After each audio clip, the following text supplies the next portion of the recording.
I wanted to read this now in the moment. I know I look like trash. I know the background behind me is not ideal, but I wanted to read this regardless because this is in the moment. I'm going through my old journal. This is June 11th, 2021.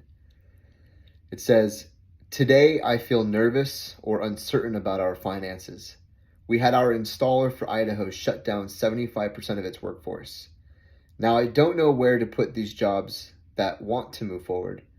And I pray that you help me internally with the voice that's inside my head and how I emotionally feel.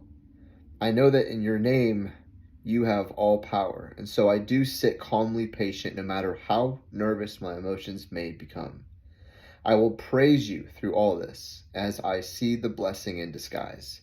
I pray for wisdom, strength, and decisiveness. Thank you."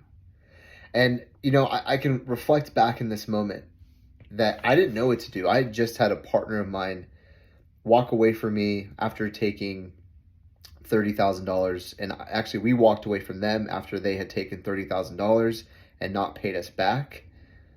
So we decided to walk away. And we had just put $15,000 in rent because we paid upfront for the rent, along with paying another $5,000 or $6,000 to have all of our furniture and house items moved up to Boise, Idaho, which is where we moved and where we were at this point in time. And I just remember having like $3,000 left in my bank account. And then I just got this news that our installer, Empire, went out of business, or was going out of business. This is before that they had announced that they were filing for bankruptcy.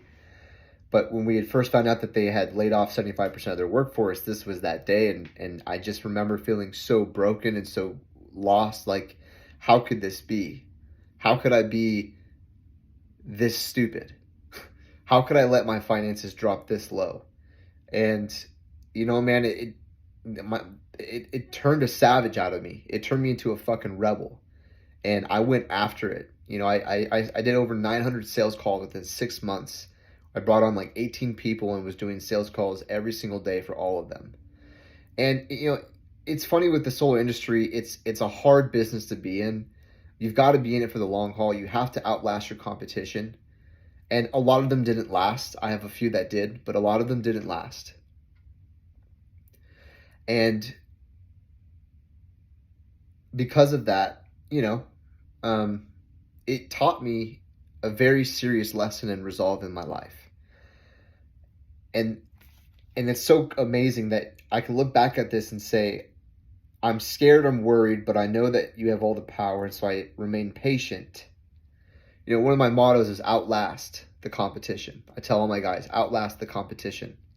Why? Because if you can remain patient, there's this thing called aggressive patience.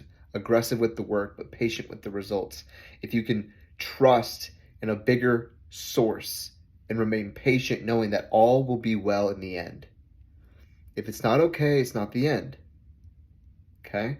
So all will be well in the end. But I thank you for the blessing in disguise. Fast forward to 2023. Today is September 29th of 2023. I have not physically sold a deal in quite some time. I think I've done like 6 deals personally this year. I'm very picky with who I work with. And, I get to spend most of my time either creating things that I want to create that make no money, but I'm trying to explore and grow my marketing skills and my creativity skills and my brand. And I get to spend the rest of my time with my family. And I'm not worried about making sales for myself, because all that work and all that drive has allowed me to have a pipeline of deals that pay me my money to grow my business, to take care of my family, and to live my life. It's allowed me to buy back my time, right? I've had a mentor one time who told me time is life, money is quality of life. And so the goal is not always to love what you do in the beginning, but to define the way that you want to live. And so it's not about loving what you do, it's about loving the life that what you do creates. And you need to define the life that you want to live so you can go create it. And you create it by finding people who live that way, and you teach them, if you can, to get there. And obviously, it's a dog eat dog world. Entrepreneurship is not for everybody. It's hard, and you got to be, again, patient, because at the end of the day, there's a blessing in disguise. And my blessing in disguise was I'm a free man.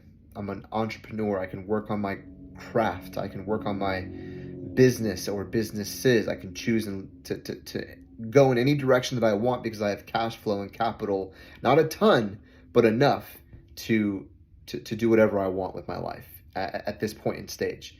Which, it's not $1 million, but it's $1 million lifestyle in my opinion. I'll take, 6 figures passive over $1 million in an office 7 days out of the week.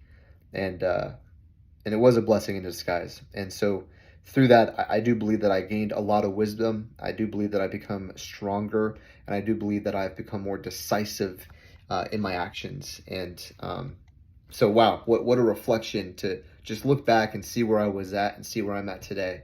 And what a moment to record that lesson. So hope this lesson was good for you guys as well as it was for me. And thanks for sticking along for the entire video.